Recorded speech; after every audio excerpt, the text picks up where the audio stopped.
Bingo Blitz rules. If your bingo has ads in it, That's not a bingo. if it doesn't have the coolest tournaments, mini games, and the most breathtaking design, Nope, not a bingo. if your bingo moment makes you feel so excited that you just want to burst in joy and scream out loud, bingo! Sorry, so you're playing... Bingo Blitz? Now that's a bingo. Go for a world of excitement with Bingo Blitz, the #1 free bingo game. Download Bingo Blitz and play for free. Now that's a bingo. What up, y'all? It's Joe Budden, here to talk about Prize Picks. Prize Picks is the best place to win real money while watching football. You can get up to 100 times your money. Prize Picks will give you $50 instantly when you play your first $5 lineup. You don't even need to win to receive the $50 bonus. It's guaranteed. Just download the Prize Picks app and use code SPOTIFY. That's code SPOTIFY on Prize Picks to get $50 instantly when you play a $5 lineup. Prize Picks. Run your game. Must be present in certain states. Visit prizepicks.com for restrictions and details. With something like 5 million podcasts, finding a really good one can take a ton of time. So let me recommend one. It's called Something You Should Know. I'm the host, Mike Carruthers, and in each episode, we discuss topics that can be really helpful, like how to read people better, the psychology of crowds, or fun things like the story of Legos, or why you probably wouldn't be here if it weren't for horses. Something You Should Know is the name of it, wherever you get your podcasts.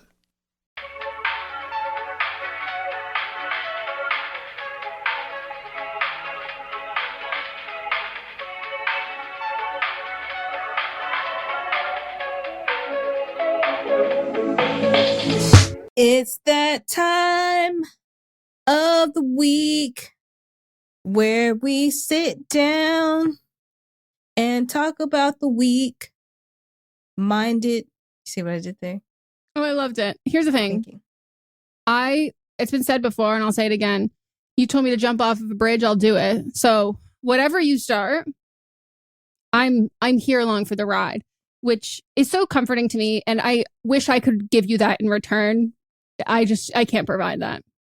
I just don't think you're just necessarily going to be outside by yourself anyway. No, but I have you as my guiding light. And unfortunately, I can't actually do that for you, but it's okay. It is what it is. I provide other things. Yeah, we're a duo. We're here to lift each other up. My weaknesses are your strengths. My strengths are your weaknesses. It wouldn't work any other way. And I was listening to a very old episode of Giggly Squad, which is the podcast with one of the girls from that Bravo show in the Hamptons. I stumbled upon them because I stumbled upon them because one of them was saying that winning the Super Bowl is like kind of an ick. And I was like, I understand exactly what you mean. And so I was listen to podcasts constantly, listen to ours. But I watched an old episode of theirs and they had someone come like do their zodiac birth chart, break down like current stuff about them. And they also have a podcast and they were saying something very similar of like your signs are very compatible in the sense of like, you've got someone who's like coming up with like concepts and ideas with not any of the follow through. And then someone who can vet, okay, what will work, what won't work and doing all of that. And then you're always, one is not in this way, but like one is, you're very good at like taking rarely is it 50-50. You're very good at being like the 60-40, whatever, back and forth thing. And I was like, oh my God, this is so us. And then I was watching a cut video where it was like, like best friends tell the truth about, I don't know, are honest with each other. I don't remember what the exact phrasing was. And I literally was like, oh, I wonder it'd be like if me and Melisa were on this. And so quickly I went, we would never be on this. Like, why? Oh my God. Because I was like, they have to be younger. And then as soon as you started like referencing high school, I was like, oh, these people are young. So like, they're like, what's something you haven't told your friend? It's like, oh, like I hooked up with like your boyfriend like a lot more times than you knew. And like, I know you had hooked up and they both had hooked up with each other's boyfriends. And the host, who, by the way, I was like, where's Mario Lopez from? Because this man must have been his next door neighbor. They speak exactly this, like his voice. I close my eyes. It's Mario Lopez. It's not, but it sounds like Mario Lopez's hosting voice. Okay. And as someone who's met Mario Lopez while he's hosting and then off, there's a difference in the voice. And it's specifically I saw the host voice. A video of him where he went to a Mexican food truck and he was talking how he usually talks. And like people are like, where has this Mario Lopez been? No. I was like, it's called... Do you want me to finish it? Code switching? Mm-hmm. I was like, is that my It's cue? your turn. It's your turn. Yeah, he's code switching. Yeah. And like, I was like, this man, or they don't look anything alike, so I don't think they're related. But I'm like, next door neighbors, you went to the same hosting school of Mario Lopez. And they were just like saying all these wild things. But then there was one friendship that they didn't get as much airtime because they weren't as like wild. Because two of the other ones, like, oh yeah, for fun, we like, when we were younger, we used to like go down on each other. And I was like, and then someone's like, I've never had romantic feelings. And I'm just like, me and the Mario Lopez guy are looking at both of them, waiting for them to step across the line. Because I'm like, come on. So I shipped them. Sorry, but you can't have a friendship where you're actually friends and like respect and love each other and then have do sexual things and say that there's a separation there. No, like, but that then doesn't make also sense. say you have like somewhat romantic feelings to each other. And I go, you guys have a crush. Oh, I thought you were saying they didn't. No, they do. And I'm like, you're not friends anymore. Like, okay. Come on. Like, let's take the next step. Like, I'm loving this. Like, love this for you. Let's go. But then there was one that didn't get as much airtime. And they were talking about, one of them was like, what's something that like, I don't know what the prompt was, but it was something along the lines of something that frustrates me or something I wish I could like get through to you.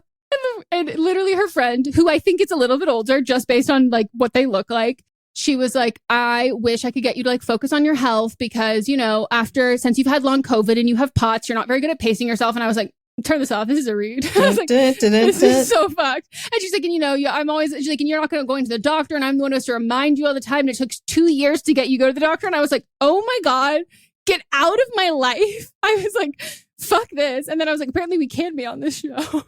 But we wouldn't get as much screen time. We would.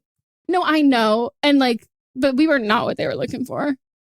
It was so messy. And that's the same place where they said twins for a different video was twins date for each other. And I was like, turn the TV off. Question. Are you watching like actual cut videos? Are you watching the 50 cut videos on TikTok? No. So I got into like in my Trixie and Katya original era, because like you said, I wrote down Meghan has not mentioned Trixie and Katya today. And there we go. It's a mental health checkpoint. I was going to see if we're going to make it to the end of the day. Of course not. That's how you know that like my mental health is cured. It's like Trixie and Katya, unfamiliar. Look at them in my past. No, but like when I think the first introduction that I had to like watching their stuff, it was the same time.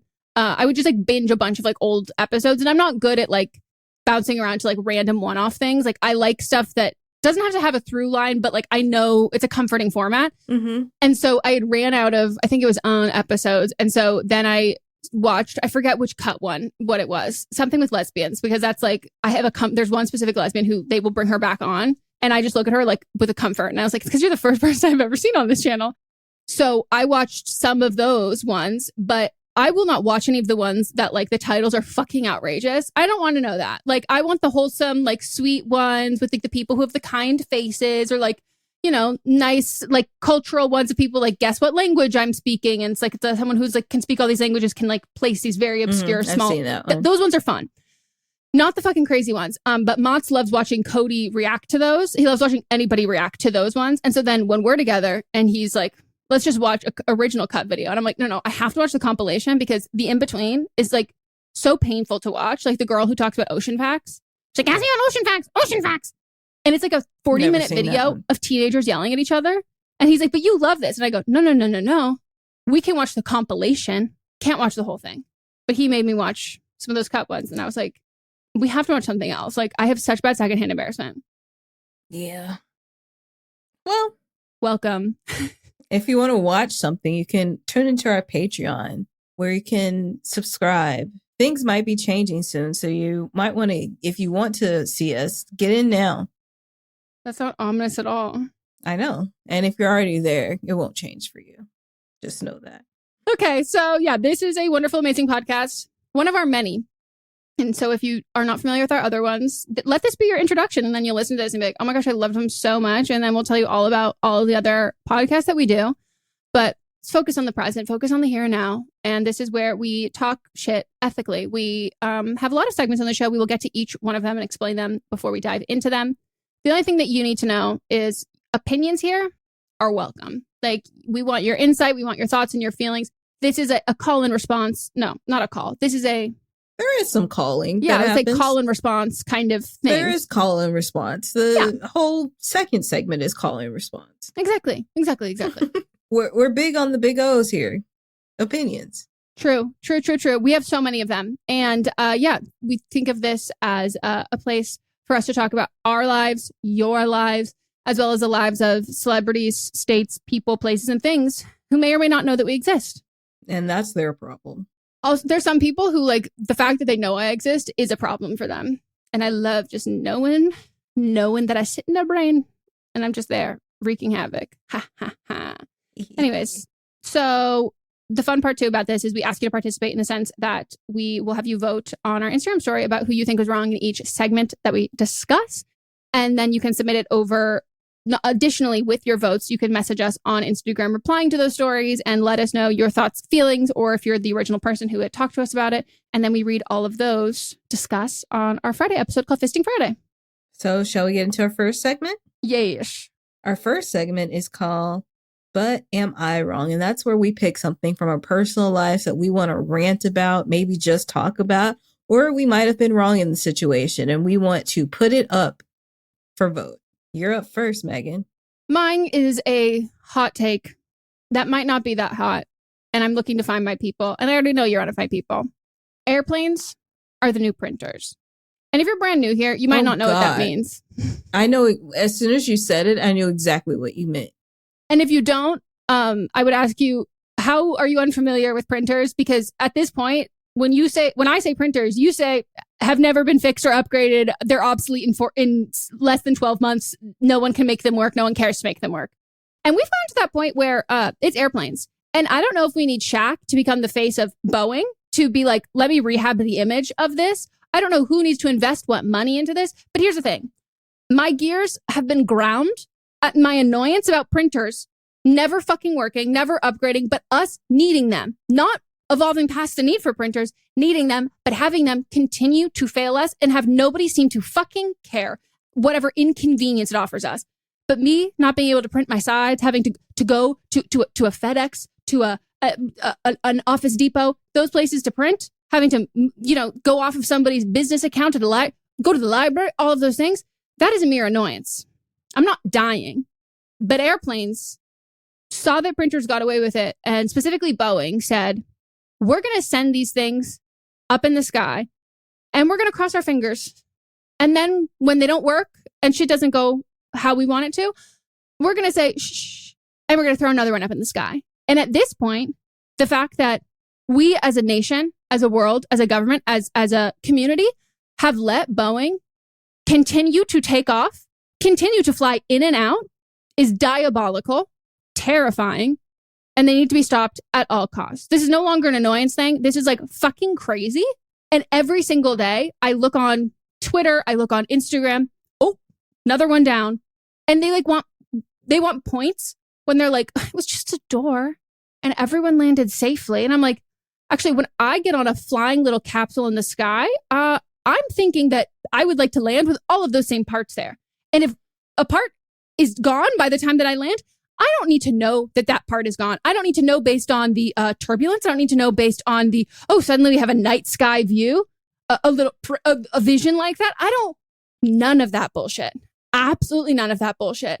Oh, and it makes me irate. And to the point now with one of their most recent ones was, which one was this? Because unfortunately, there are so many that I actually can't name the specific city that they fucked up in again. Was, whatever, I can't find it. But essentially they said they think the reason why one of the most recent ones had issues was because the pilot's seat slid forward or back a little too much. And so their solution was telling flight attendants, which I'm sorry, they have to duct tape fucking passengers to their seats. They have enough on their goddamn fucking plates. Telling flight attendants and the cockpit and the whole crew, just double check to make sure that the seats are locked and where they're supposed to be. I'm sorry. No. Don't they not get paid until the plane takes off? Everything they do up until the crew? Yeah. I think so. This is so messed up on many levels. First of all, let me give you this.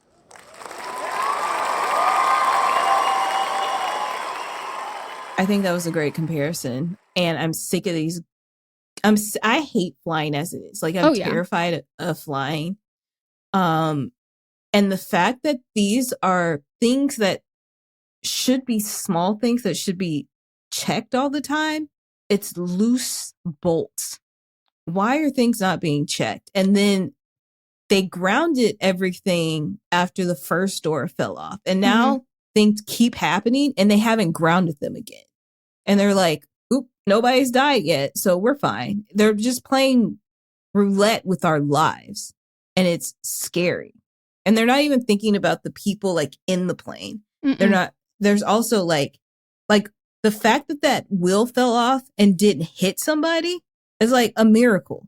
Yeah. Or I don't even think this one was a Boeing. Cause like the issue is like when you have like a airplane fucking, and that's not all they do, but like when you have a giant like that, they set the standard of quality control. And so then you have these other that are like, just send it in the air. They're making so much more money than we are. And if we're wasting time with all these fucking checks, we're never going to be able to whatever. But I'm pretty sure one of the other things that fell off, that was a flight from San Francisco, I think originally to Japan, and it fell off in like LA. No, not LA. It fell off in Seattle or Washington. I'm not sure. But whatever it was, it completely decimated the cars, like what had fallen off. And like, thank God nobody was in those cars, but those cars look like someone had put them in an incinerator. They were melted down.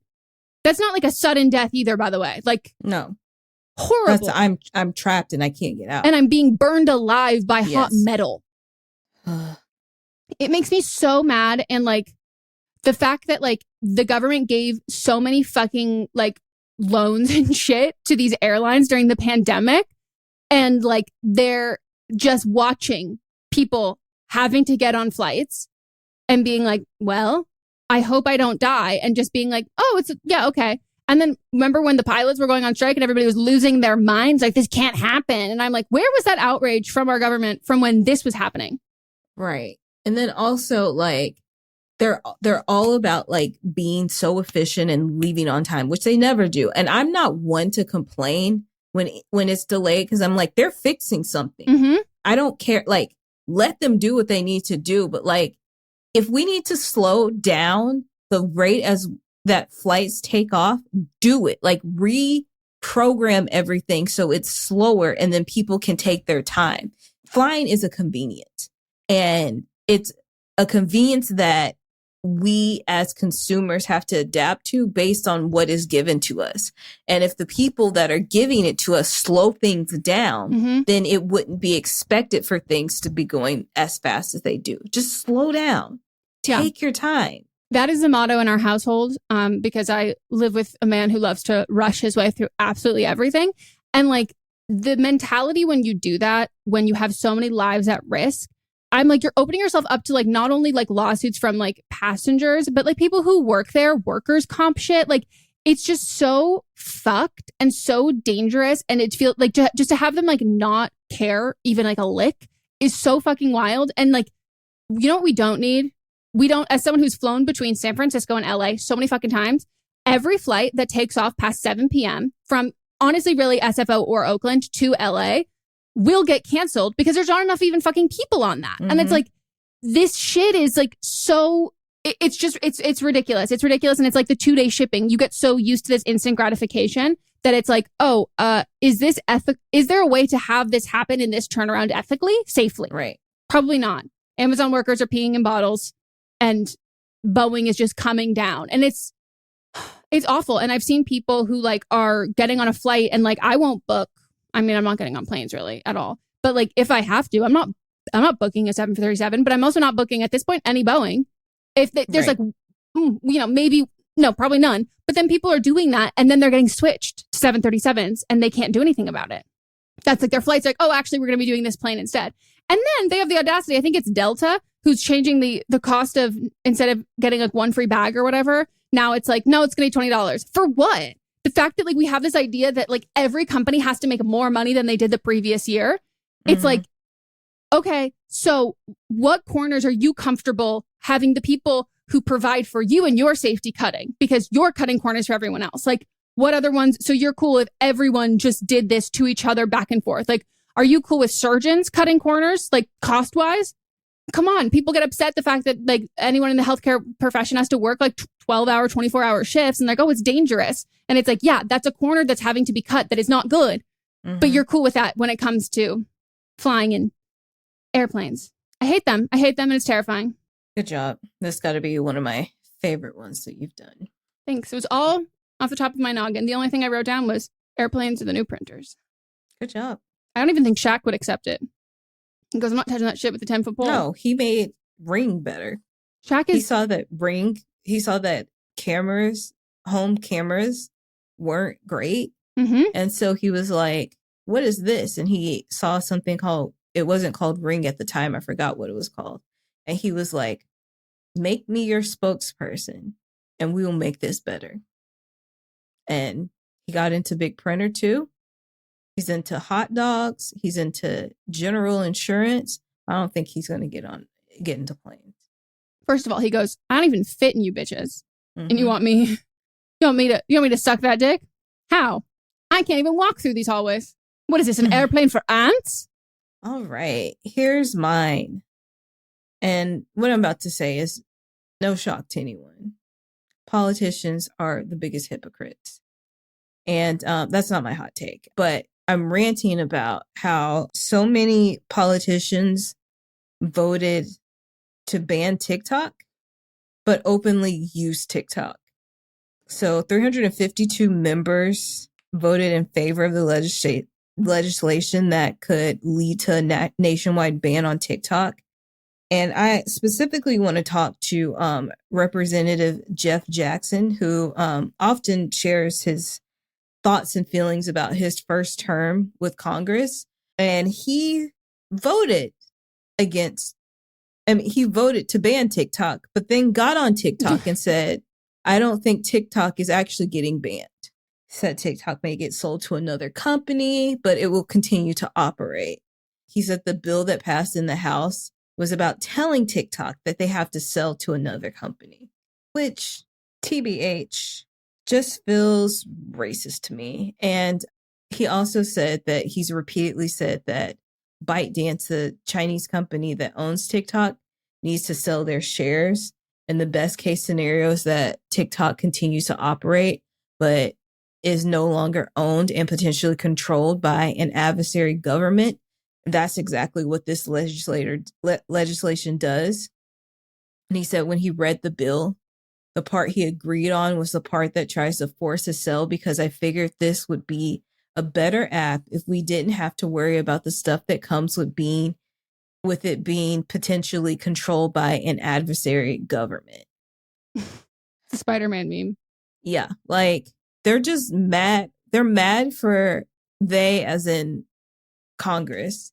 And also, I would also throw in there like social media companies, big social media companies that are based in the US that aren't able to collect the same data that TikTok is able to collect, because they just let people be who they are and then have an algorithm. So you are only with those people that you see. And then it feels like a much safer place.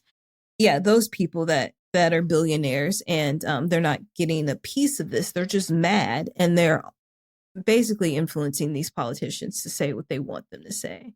And it just seems wild that they're doing this when where TikTok has been very good at rallying people to educate them on what's actually going on, not in the US, educate what is going on in the US, educate about, I don't know, cereal companies. The spread of information is so vast and it scares the government that things that they were able to keep secret in the past are now not that anymore. And so they're scared, and they should be. And I say, fuck them. Do your job. Do what the people that you were sworn in to represent want, and shut up. Yeah, I wholeheartedly agree with this. The irony that Facebook has been to court confirmed because they perpetuated like Russian propaganda that ruined our election. Mm-hmm. But China is the adversary government who we don't actually know what they're going to do with this. It's going to be really bad. So you need to be done. It's like the most US centric take in the world of being like, no, we're just like telling them that they like have to sell. And I'm like, who the fuck do you think you are? Like, Right. US is not even the majority of users on TikTok. Like, we're not, like, they're just going to be like, they're valued at like $1 gajillion. They're not going to be like, they're not going to fucking sell it because Congress was like, we don't like this. Will you sell it? They're like, we don't owe you shit. Like, you're not our country. Like, no, we're not going to sell it. We'll just take it off. Like, the idea that they won't take it off the App Store. And I'm like, why wouldn't they? Like, what is the gain that they have to be like, no, we have to keep this in the US. We have to sell it to this. And then we have to let that change what this app is. Like, it's just not going to, like, it's like a different parent being like, I'm going to punish and discipline another kid. And it's like, that kid's just going to go home to their parents and be like, okay, fuck off, you weirdo loser. Like, it's just so self-important and like gives me very much, again, like the US being like, no, the world revolves around us. We're actually the sun here. Just like pisses me off so much. It's so clear that there's even people who like have been in my life where it was like, oh, you know, you don't know anything because you're just getting all of your information from TikTok. And I'm like, you're also sending me TikToks. That's where you're getting your information. And it's an echo chamber. And so like, you know, the idea that your truth is more valid or whatever, that makes me like, there's so much like I've like learned and been able to, I spent a lot of time learning, like, so like years learning. First time ever someone messaged me and was like, I'm hella disappointed in your silence about what's going on in Palestine. And I was like, me too. I'm going to spend 2 years reading so much, constantly learning about all of it. And I wasn't convinced, or my mind wasn't like shifted or changed by watching TikToks, but I was able to then back up everything I had read and everything I continued to research as I was watching with these tellings and this real life depiction of this, and not relying on the version that gets told for, regardless of what anyone thinks people's biases are. But like, we can't show certain things on TV, like regardless of what bias you have or what lens the organization is going for, no matter how unbiased they are, there's a lot of censorship on our TV. And like, I don't think that's necessarily a bad thing, but like it's not conducive for this kind of stuff. And so it's rich that this is the quickest thing that is the biggest threat to our security versus abortion, versus healthcare, versus legislation protecting trans youth, trans people everywhere.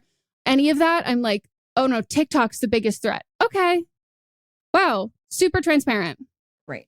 And they think that like in doing that, then suddenly everyone's going to be like, actually, fuck Palestinians. Like, you're right. Now that I've been like snapped out of my brainwash, I actually like don't care. And it's like, that's not how it works. Right. Irate. So mad. He deleted his TikTok, by the way, that man.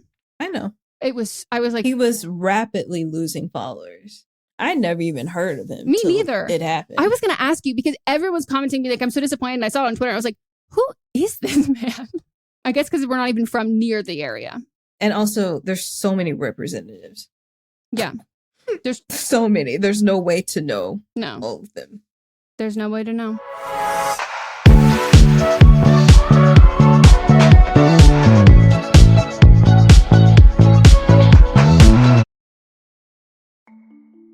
As a podcast network, our first priority has always been audio and the stories we're able to share with you. But at Realm, we also sell some pretty cool merch, and organizing that was made both possible and easy with Shopify. When you think about successful businesses like Aloe or Allbirds or Skims, an often overlooked secret is the business behind the business that makes selling and, for shoppers, buying simple. For millions of businesses, that business is Shopify. That's because nobody does selling better than Shopify. It's the home of the #1 checkout on the planet. And the not-so-secret secret that's definitely worth talking about is that Shop Pay boosts conversions up to 50%. That's more happy customers and way more sales going. If you're hoping to grow your business, your commerce platform better be ready to sell wherever your customers are scrolling or strolling, on the web, in your store, in their feed, and everywhere in between. Businesses that sell more, sell on Shopify. Upgrade your business and get the same checkout we use with Shopify. Sign up for your $1 per month trial period at shopify.com/realm, all lowercase. Go to shopify.com/realm to upgrade your selling today. Shopify.com/realm.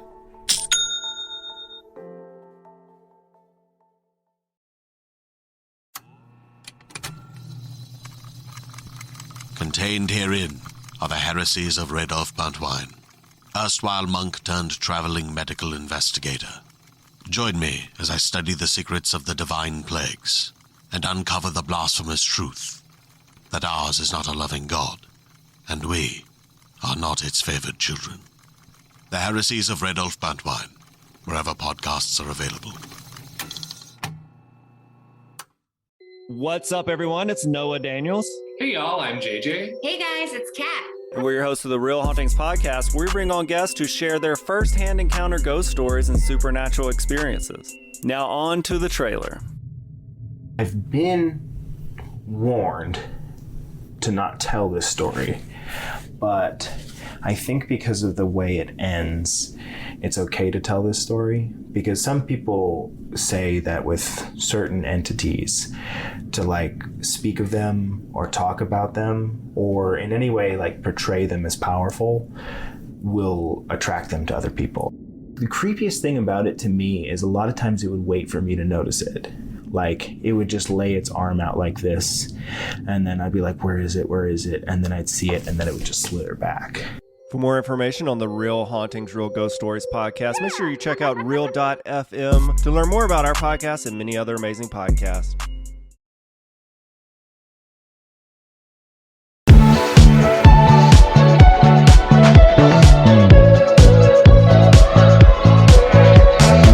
We are back from our break, and it's time for our next segment, which is But Are You Wrong?, where we read your submissions that you send to butamiwrongpod@gmail.com. You keep them under 300 words, and you tell us the circumstance, situation you have found yourself in, and you want to know if you are wrong about it.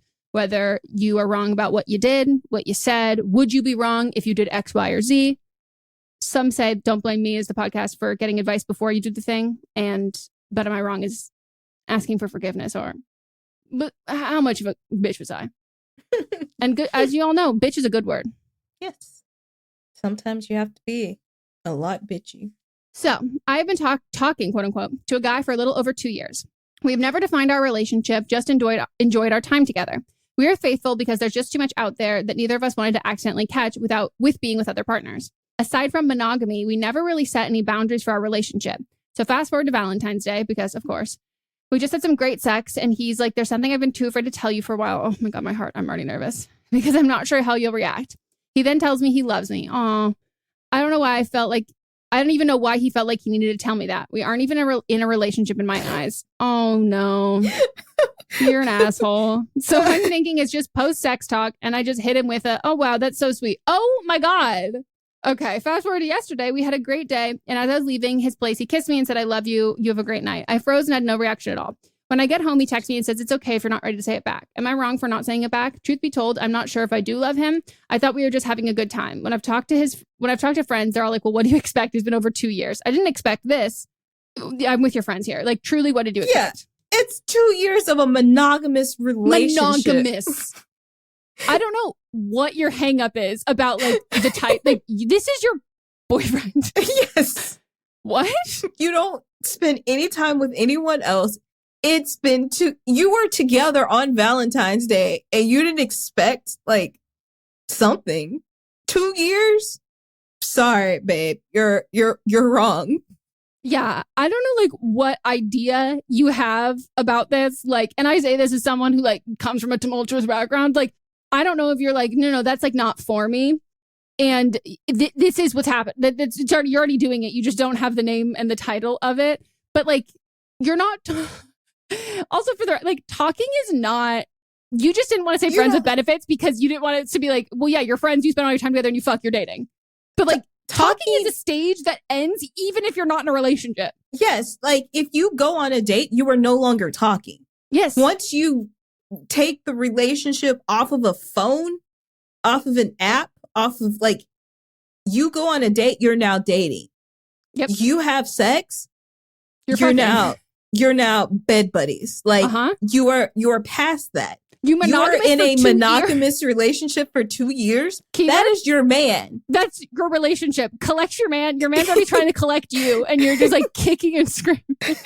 Yeah, this is like, I don't know what your hang up is. Like, how do you feel about him? Like, what is love to you? Because maybe this is me projecting. There's literally no fucking way I could spend 2 years monogamous with a man, spending time with him, having sex with him, spending Valentine's Day with him.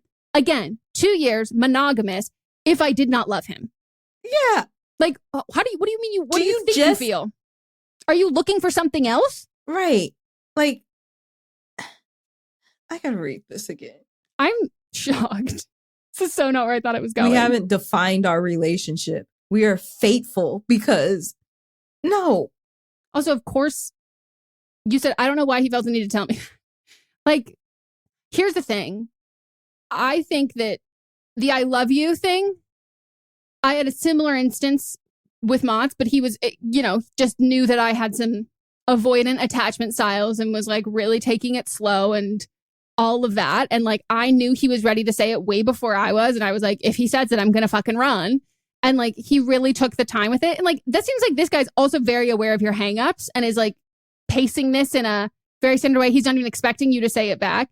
You being shocked is like surprise Pikachu face. Like, it's like, be fucking for real. Like, be so serious right now. Like, let's take a deep breath and look inward and look outward, because this is even your friends are like, that's your fucking boyfriend. Also, you said, we had a great day and I was leaving his place. He kissed me and said, I love you. Have a great night. So you were together all day long. Mm-hmm. Like, you spend hours with this man. You're not just fucking. Like, unless you're just fucking having tantric sex for 10 hours. Like, babe, I'm sorry. I'm not even sorry. Like, define this fucking relationship. Yeah. Like, also, I'm now rereading. It's over 2 years. A little over 2 years. Yeah, which we know is 2 years, 6 months. Like, yeah. This is just like, this is so what? Like, here, you don't have to, if you don't want to be in a relationship with him, am I going to say that I believe you? No. But like, that's your prerogative. Then be like, I'm sorry. I really didn't want anything serious. I'm so sorry that me being monogamous with you and spending all my time with you for the last 2 years, 2.5 years, I gave you the wrong impression. But like, I'm going to dip out. You have to do that then. And then I'm gonna plot twist. You're going to be like, what the fuck did I just do? I'm sad and devastated. But here's my thing. If you are unhappy or you're not interested in what you're doing, you will go somewhere else. You will not, you will be looking for something else. But like, you being like, no, I'm so cool with this. This is a relationship without the title. What are you afraid of? Mm-hmm. What has changed? What are you waiting for? Are you embarrassed? Clearly not, because she's talking to her friends about it, and your friends, to me. Your friends are like, no shit. No, the way if I had a friend to this, I'd be like, what the fuck? Like, I'm so sorry. Like, what? I thought we were just having a good time for over 2 years. Oh my God. She's like, I just thought I was being really smart about having safe sex. But no. You know what? There was no condom. There's no condom for the heart. Yeah. Or the brain, evidently. Yeah, no. One of you's got a condom on. He tried to put the condom in the heart, but they only last so long. You put a condom on the brain, that shit did not last long. Are you that digmatized? Yeah, no, that's what I'm saying. Like, because in my mind, there's no way that like, your thing is like, I would do a relationship, just like not with him. Like, there's no way you're fucking wasting your time with that if that's what you want. So like, in my mind, you're like, no, I'm not a relationship person. Like, I don't want any of that. And so then you've been breadcrumbed into a relationship, and then you're like, how did I end up here? And it's like, cool. You actually like that. It's not the concept is scary. The actual thing is not scary when it's with the right person. The patience of this man. And the confidence. I didn't know how to tell you, but I'm going to tell you on Valentine's Day. And then her being like, I don't know why he would tell me that. Yeah, it's just like... First of all, it's Valentine's Day. You've been together for 2.5... First she says, oh, that's so sweet. And this man is like, take your time. The way that like, come on. And like, nothing's going to change. Everything's the same. Watch it be like, well, I mean, of course he comes over to my family for holidays. And of course I can bring each other to the weddings. Of course I know his siblings and his parents. Of course my niece calls him uncle. Like, and you know what? Maybe you should live together and be roommates. Mm-hmm. Denial is a river in Egypt. That's all I can think about. All right. Next one. Me, 30 female, and John, 30 male, have been friends for 3 years. We met at my previous job. Despite having very different perspectives since we're from the same country, we became friends. John loves to complain. He never reviews himself and blames everything on others. His fat phobia and homophobia comments also make me very uncomfortable. I always try to let him know it's not okay, but he doesn't change. His personality tires me. But he is my only friend in the city that is from my country, and sometimes I miss speaking the language. Since that job, I moved to different companies and got a much higher salary. After John learned about that, he just said I was lucky and continued to complain about his boss. He has been looking and asking for a raise, which will double his current income, but hasn't got any offers yet. Every so often, he asks me to tell my boss to hire him. I told John to give me his portfolio so I can let my boss see it. He said his portfolio is... I loved that. But he said that his portfolio is ugly because his company doesn't have good works, and he wants me to just say good things about him. I reject it. Recently, my boss actually asked me twice if I know anyone that is looking for a job. Unfortunately, you don't. I felt bad to lie, so I told my boss that I know someone that has good skills but talks a lot. And my boss can tell from my tone that it's not a good thing, so they posted the job. Was I wrong for saying that? I felt bad, but I also don't want to work with him. Now John saw the job posting and asked me again to tell my boss how good he is. What should I do? I have to say, saying that he talks a lot is like incredible. Like that's like incredible company speak. Like I'm going to tell Mott's that, just to, like use that to describe someone. Like that was like really good. So just know that like you crushed it with that because your boss also knew what you meant. And I knew what you meant. He talks a lot. He talks a lot. Like, whew, yeah. Chills. Mm-hmm. What you should do is he can apply for the job. Your boss already knows that not to hire this person. So, I mean, if I were you, I wouldn't be friends with this person, but I understand missing your country and needing someone that can relate to you in some type of way. But I think you did what you needed to do. If the only reason you should be asking people, like giving referrals for work is if you actually get along with these people and you feel like they will add to your work environment and it will be a safe, cohesive place. This homophobic, fat-phobic man is not somebody that you want working with you. Then it makes you look bad. That's what I was going to say. It's a reflection on you. Yes. So I would take it a step further and let your boss know, like, okay, pleasantries aside, the person that I was talking about saw the job posting. They're applying. I know them. I do not recommend. I would not recommend them whatsoever. And I just want to make sure, like, this is their name. I just want to make sure that you know, moving forward, I don't think that they're going to get the job based on their skill set. But if he brings me up or anything, please know that, like, I don't co-sign whatsoever. Also, let's talk about his work ethic. He's talking about how, one, he wants double his salary with an ugly portfolio. But he has an ugly portfolio based on the work that he's done at his current company. If you want your portfolio to look better, then you do extra things. Like you put in extra work, especially if you're trying to double your salary. So like he's already showing that he has poor work ethic. If I want to do a job, I go and take extra classes or acquire more skills. So then my thing does not look ugly. You do unpaid or you pay to have work that you are proud of there. Like, what does he think that shit looks like? What is, like, I'm so confused by it. Like, does he not know? I don't know what this field is, but like specifically, like, you'll see people who are graduating school from like graphic design and like I know people who did that and like they have like mock-ups of companies that don't exist and they do all of this stuff that's like no one, they didn't get paid to do that because that product and that thing doesn't exist, but it's like a proof of concept of this is my skills here. But he's like, well, not gonna do that, I can get paid. And also you used to work at the other company, so clearly your portfolio had to be hireable. Maybe the stuff was ugly, but like you put in the extra work to make sure that you got hired.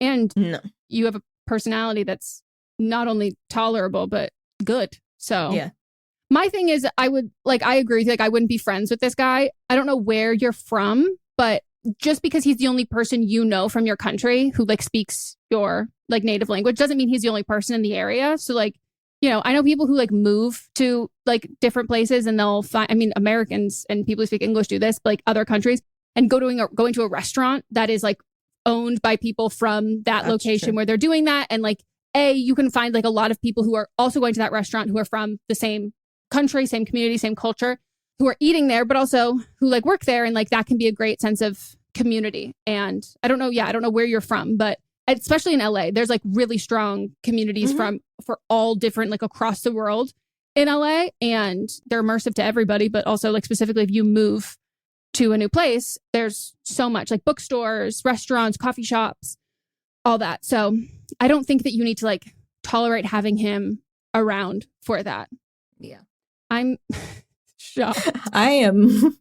It's ugly. I can't actually show it. Grow up. I know. And what is the job that he wants to get? That's going to double his salary. Tell him about crypto.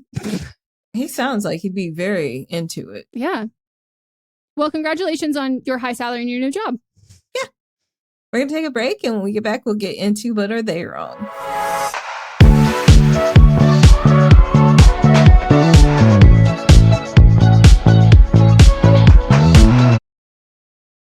Hey everyone, join me, Megan Rinks. And me, Melisa DeMonts, for Don't Blame Me, But Am I Wrong? Each week, we deliver 4 fun-filled shows. In Don't Blame Me, we tackle our listeners' dilemmas with hilariously honest advice. Then we have But Am I Wrong, which is for the listeners that didn't take our advice. Plus, we share our hot takes on current events. Then tune in to see you next Tuesday for our listener poll results from But Am I Wrong? And finally, wrap up your week with Fisting Friday, where we catch up and talk all things pop culture. Listen to Don't Blame Me, But Am I Wrong on Apple Podcasts, Spotify, or wherever you get your podcasts. New episodes every Monday, Tuesday, Thursday, and Friday. Do you love Disney? Then you are going to love our hit podcast, Disney Countdown. I'm Megan, the Magical Millennial. And I'm the Dapper Danielle. On every episode of our fun and family-friendly show, we count down our top 10 lists of all things Disney. There is nothing we don't cover. We are famous for rabbit holes, Disney-themed games, and fun facts you didn't know you needed, but you definitely need in your life. So if you're looking for a healthy dose of Disney magic, check out Disney Countdown wherever you get your podcasts.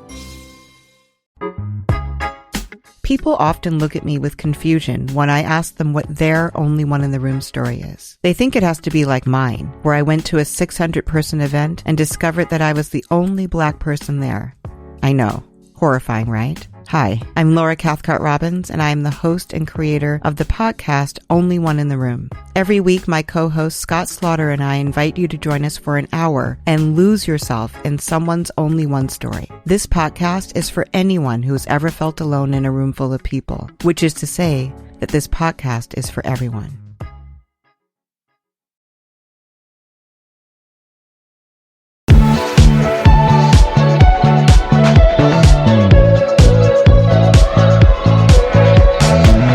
You're back. It's time for our final segment, But Are They Wrong? And this is where we nominate a person, place, or thing, something in current events, pop culture, could even be past or present, that we would like to publicly shame.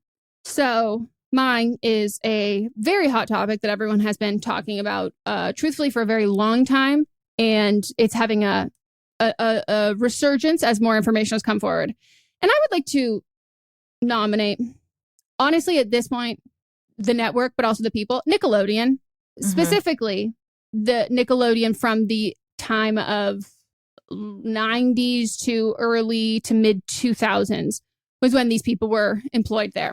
So if you are on the internet, you've heard all the shit about Dan Schneider for so long.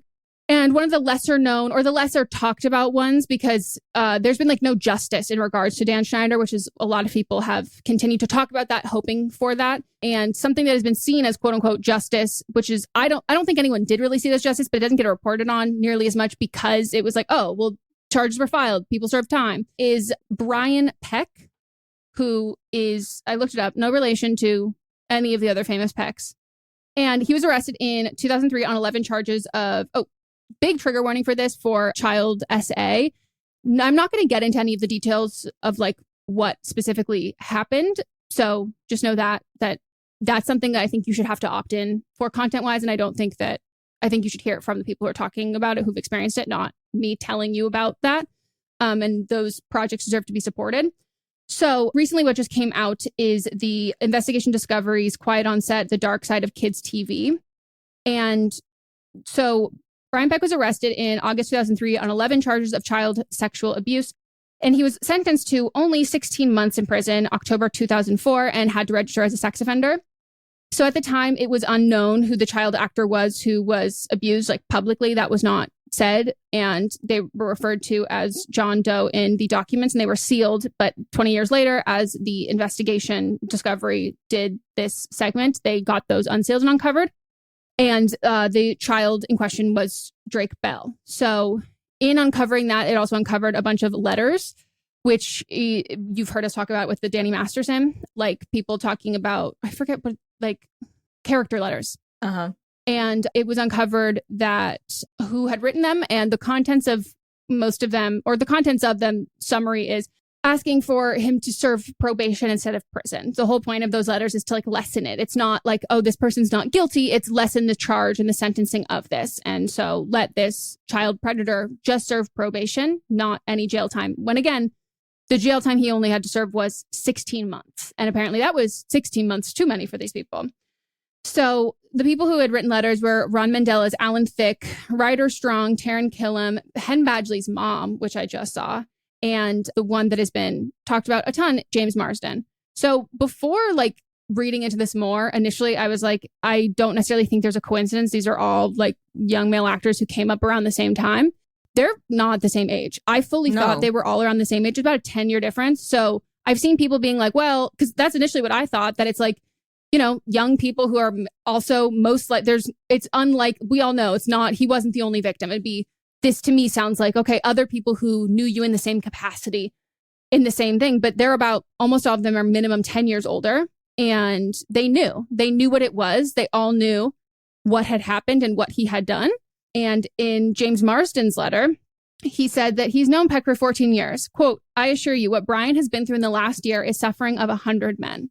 And even after Brian Peck got out of jail, he then was hired by Disney. He worked on The Sweet Life of Zack and Cody. Until then, allegedly, his criminal history was uncovered.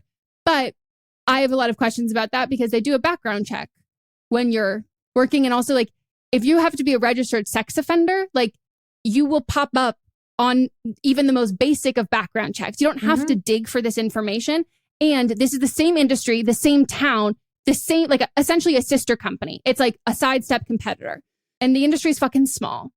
Yeah. The same people that were probably working at Nickelodeon were probably now working at Disney. And probably some of the people who hired him. Yep. It just, people that work at these companies in Hollywood just swap back and forth between the companies. Yeah. So Ryder Strong and what's this Freddie? They were on Boy Meets World, right? Yep. Right. Freddie. I know. I don't remember. They comment on the situation on their Boy Meets World podcast. In quote, telling you what happened and instantly spinning it to where it wasn't his fault, it was clearly the fault of the victim. My initial instinct, because of the years I've been working with him, was, well, yeah, of course, it can't be you. Peck turned us against the victim to now where we had to be on his team. That's the thing where, to me, I look back at that in shame. Where there's an actual victim involved and now I'm on the abuser side, that's a thing I can't get over. To be clear, he didn't say that nothing had happened. So by the time we heard about the case and knew anything about it, it was always in the context of, I did this thing, I am guilty. I'm going to take whatever punishment the government determines, but I am a victim of jailbait. There was this hot guy. I just did this thing and he was underage. And we bought that storyline as opposed to saying, whoa, whoa, whoa, grown man over 40 years old, what the hell are you doing? What storyline? Because I had to look up, I go, jailbait, what is that supposed to, and the voice came into my head was when you had talked about on, I don't remember what segment or what podcast it was, but about like the treatment of countdowns for waiting for specifically female actors to turn 18. Yep. And that's the only other time I like heard that like term. And looking it up, I was like, oh my God, you mean to say that like this man, I was so attracted to him and like he was essentially baiting me that I had to participate and then go to jail. Like, it's not even this man, this boy. That's what I mean. Like, but like the term of jail bait of being like, you have enticed me, you have baited me because your goal is to send me to jail. Like, it's another way to say Lolita.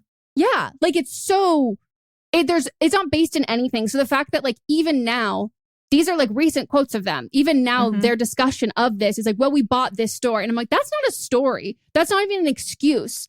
Like, that's nothing. That's an admission of guilt, and that's disgusting. That should have solidified how horrible and disgusting this man is. There's nothing that he said there that is like, I'm sorry, if you related and you said, oh, poor him. Now I want to look into your past. Now I want to look into this. Like, how is this something that you're going empathizing for? He was a victim of this. What the fuck does that mean? Yep.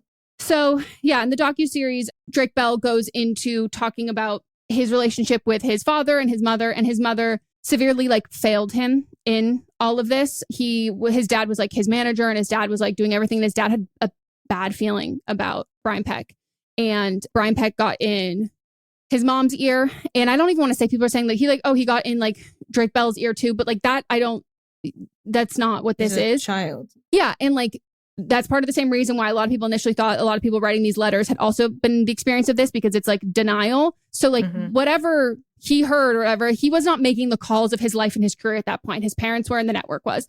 And so Brian Peck convinced Josh's mom that like, no, actually his dad is the bad one. And so they kicked him out of the picture.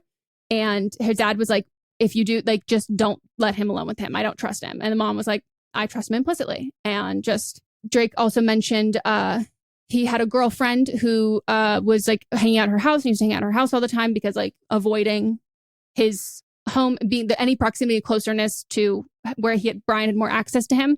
And within like the one sentence, he started calling Drake's phone, like calling, being like, we had plans. And his girlfriend's mom was like, picked up on it and was like, let's talk in the kitchen. And she was like, this is not, something's up. You can tell me. And he was like too nervous. She set him up an appointment with a therapist. She called his parents and was like, something is up. This is not normal. And yeah, like this is a case of like, people talk about individuals failing people.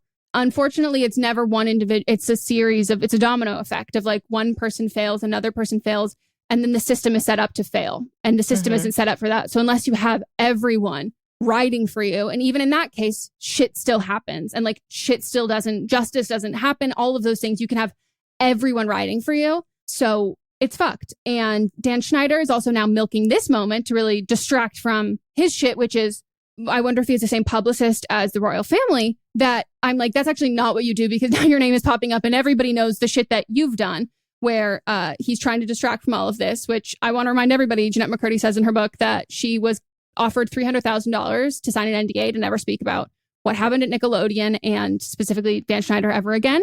And she didn't sign it. And likely there's a lot of people who have signed that.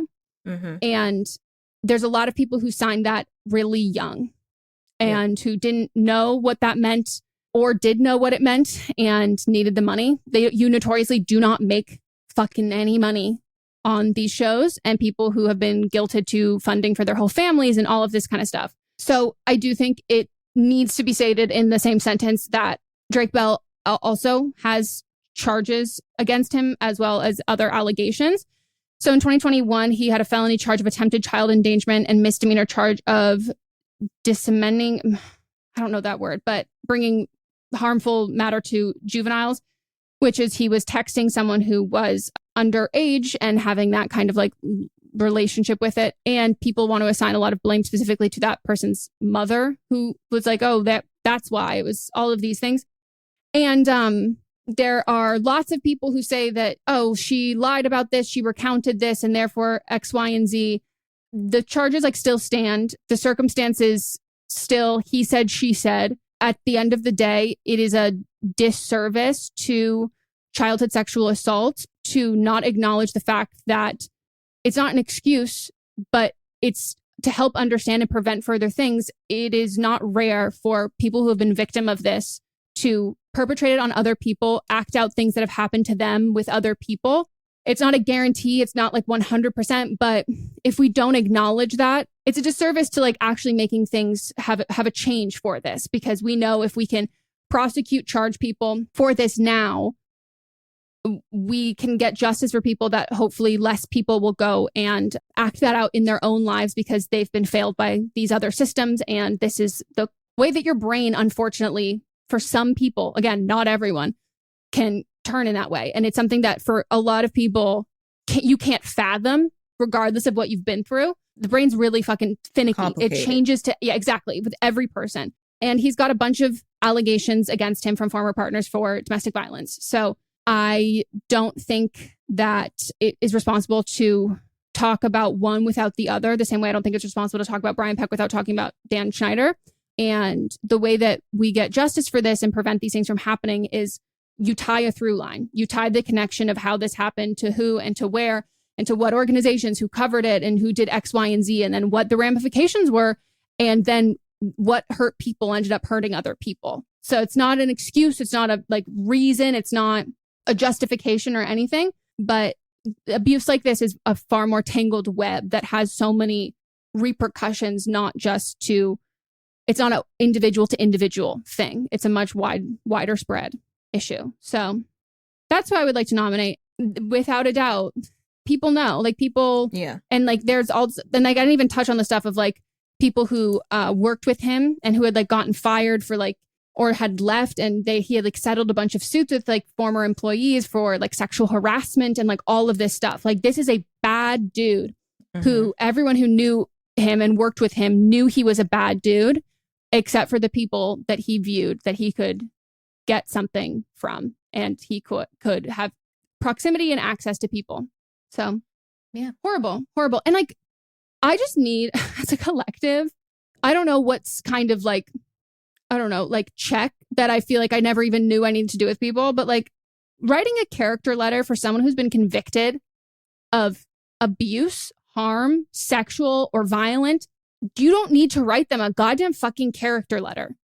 Even anyone who I love with my whole fucking heart, who I'm if it was oh my God, I could never believe it. Unfortunately, that statement will never come out of my mouth. I will always be able to believe it. I will always be able to, I will always be able to see that happening.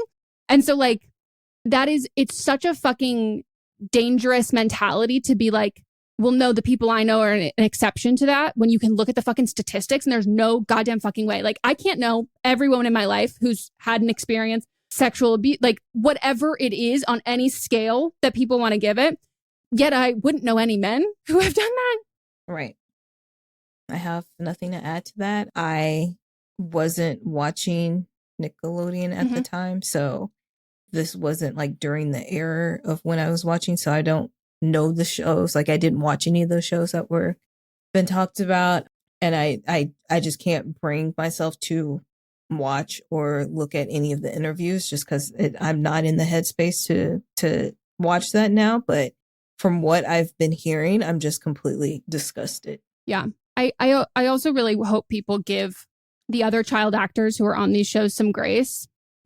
Alexa Nichols has talked about this at length and extensively, and her career has been directly affected by speaking about this. But a lot of people were really fucking young, and a lot of people maybe didn't know. So specifically, if they had parents who were very present and involved, those parents, they were untouchable. So they didn't know. So to turn around and get upset with these other kids for not knowing is just we can't put that, even if those kids are not victims, you cannot put the responsibility on the children for this. No, not at all. Yeah. All right. It's how do I follow? Yeah, so sorry. Mine, it's not silly, so at least there's that. Mine is Starbucks, and probably not for the reason that you're thinking. 2 men went into a Starbucks in St. Louis, and they were carrying what would appear to be guns and telling all the people in the Starbucks to get on the ground and give them their money or anything valuable that they had. And one of the men, Joshua No, struck a patron, one of the people that was there to get coffee, in the head with what was supposed to be a gun, but then it cracked. And realizing that these people weren't actually armed, so 2 of the workers that worked at Starbucks were it's time to get down to business. So then they whooped these 2 dudes' asses, and they were struck in the face. There was a struggle, and they fought them. The 2 guys, Michael Harris and Devin Jones Ransom, fought the 2 culprits until the cops got there and held them down. And, I would think that they would be rewarded as heroes. You're kidding. So then Starbucks fired them, because Starbucks says that they have a policy, an extensive policy, that if something like this happens, you're supposed to follow that policy like very particular. And I'm like, if you're in a situation where you think it's life and death, you think I'm going to sit there and be thinking about something that's in a notebook? No, I'm going to fight for my fucking life. The two guys, they were like, we just wanted to do what we thought was right. We were trying to protect ourselves and the other people in the store. So yeah, they were fired. And now the two guys, well, specifically one guy, Harris, he is suing Starbucks for wrongful termination. An attorney and mediator at Banks Law says that Harris has a solid case for wrongful termination because he wasn't just facing the possibility of theft, but also violence. At a minimum, Starbucks general counsel should be fired, as well as their marketing public relations department, for allowing it to get this far. I understand that the miscreants told the customers to lie down and then give up their belongings. That sounds like a prelude to an execution to me. I love that lawyer. That's a little bit much. I'm giving TV lawyer. But like, fuck you, Starbucks, for many reasons. Yeah, but they just this too. They're committed to being like, I'm gonna make y'all hate us villain. So much. Not only am I gonna have I'm just serving y'all burnt coffee all day long, and for some reason y'all are eating it up, but we're also gonna be the villain to every story. Yeah. And like, to me, the most comical villain is like, you know what I hate? Unions. I'm always just like, good God. Like, we're just, there's nowhere you won't go. Wow. I had not heard about this. I have a strong belief system that I think you, as an employer, like an employee, if someone puts their hands on you as a customer, I think you should be allowed to put your hands back on them as an employee. But like that whole thing of like the customer's always untouchable in that sense is like it's fucked, where it's like you have to endure whatever and you can't do anything, which also leads to the public people going like just being horrible because they're like, well, I know that you can't even touch me. And I'm like, don't let this be a haunted house. Hit back. Right. Hit fucking back. Agree. That's like truly idiotic on Starbucks' spot. I know. Also, those families of the people who like they saved their lives. I would be like, I'm going to pay your bills. I do have a question. I would also be like, if I was one of those patrons, I would sue Starbucks for emotional distress because the people that were trying to save my life have now been punished for saving my life. And now I live with a guilt of being alive all the time when if I just died, they would have had their job. I would lay it on so fucking thick. Yeah. My question though, and I don't know if this is a regional thing. Can you picture someone who works at a Starbucks in Los Angeles being able to like beat the ass out? Keep in mind, this is St. Louis. No, I know. So I'm asking you, could you see that like Starbucks? I'm like, Starbucks, you'll never have this goddamn fucking problem again. No. That's what I'm saying. I haven't stepped foot in a Starbucks in so long, but from what I recall, no. Yeah. It's just like Starbucks, like, we don't want to set a precedent. I go, don't worry, you're not. This is also like, unless it is life or death, your fucking employees they're not risking bodily harm unless bodily harm is already being fucking risked. Like, it's just so, because like, you know, the reason why they're doing this is to like specifically set a precedent so this doesn't happen. I'm like, this will never fucking happen again. Like, and how would you feel if people died? That's worse. But if it does, that means it deserved to happen. Yeah. Like if somebody breaks in and your employees are working, first of all, they're like saving the company money, which you should be thankful for. And then great press. Right. Like you should be exalting these people, celebrating them, giving them a Purple Heart, a raise, like paying for, if they're going to college, pay for their college, like do whatever you need to do to make these people's lives better. Yes. It's not going to hurt your bottom line in any type of way because they have been traumatized by this. No, this is like that. I don't know if you saw that woman who, actually, I don't know the gender of the person at all who did it, but someone's like car got like burned or something, and they're like Stanley was in it, and they were like sad about it. As a woman, yeah. And then they gave them they were like, we're gonna get you a new Stanley, and we're gonna get you a new car. And then they're like, we don't do this, and we're never gonna do this again. But I'm like, and now when I see Stanleys, I go, sure, maybe I'll buy a $45 water bottle. It was press for the cup. Like, yes. Starbucks, this could have been, you like imagine you could have changed the deserving, scathing headlines. You've actually, most of the headlines you're not getting are scathing, but like social media comments you're getting, fucking scathing. Mm-hmm. Imagine being able to change the SEO of that and going, nah, double down. What? Yep. Oh my God. Naming a drink after them and then like having that be like a national rollout. Mm-hmm. Think about that. Mm-hmm. The press with that. Their PR people need to be fired too. Well, unfortunately, they're a little busy doing nothing, helping Kate Middleton. I think they have the same press team. And therefore, it's an empty room. Nobody's there. There's just a British flag waving. Yeah. Anyways, I hadn't heard about that. Thank you for sharing that one. You're welcome. Well, thank you all for listening. This has been a wonderful episode. I hope you enjoyed it as much as I did. If you'd like to participate, please send us an email to butamiwrongpod@gmail.com. Keep it to 300 words or less. Also, tune in on Fridays where we vote on what has been proposed to you the previous week. And we have a bunch of other shows, not just this one. So on Monday, you can check out on Monday, you can check out Don't Blame Me, where we give you wonderful, amazing, life-changing advice. Tuesday, we have See You Next Tuesday, where we talk shit, we gossip, we have fun, we catch up on our lives. It's probably the most random one of all, very personality heavy. We get in weird tangents. Also, if you want us to talk about something, you can always send it over there. Mm-hmm. We'll debate talking about it. We'll consider it. Mm-hmm. And yeah, that's the shows. All right, we'll circle back. But Am I Wrong is a production by me, Meghan Rinks. And me, Melisa DeMonts, plus Diamond Imprint Productions. Post-production by Coco Lorenz. And production assistance by Melanie D. Watson. Welcome to the small town of Chinook, where faith runs deep and secrets run deeper. In this new thriller, religion and crime collide when a gruesome murder rocks the isolated Montana community. Everyone is quick to point their fingers at a drug-addicted teenager, but local deputy Ruth Vogel isn't convinced. She suspects connections to a powerful religious group. Enter federal agent V.B. Laureau, who has been investigating a local church for possible criminal activity.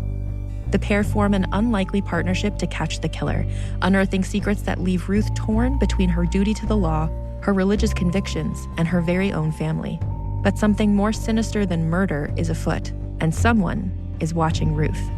Chinook, starring Kelly Marie Tran and Sanaa Lathan. Listen to Chinook wherever you get your podcasts. Hi, this is Rob Benedict. And I am Richard Spate. We were both on a little show you might know called Supernatural. It had a pretty good run, 15 seasons, 327 episodes. And though we have seen, of course, every episode many times, we figured, hey, now that we're wrapped, let's watch it all again. And we can't do that alone, so we're inviting the cast and crew that made the show along for the ride. We've got writers, producers, composers, directors, and we'll of course have some actors on as well, including some certain guys that played some certain pretty iconic brothers. It was kind of a little bit of a left field choice in the best way possible. The note from Kripke was, he's great, we love him, but we're looking for like a really intelligent Duchovny type. With 15 seasons to explore, it's going to be the road trip of several lifetimes. So please join us and subscribe to Supernatural then and now.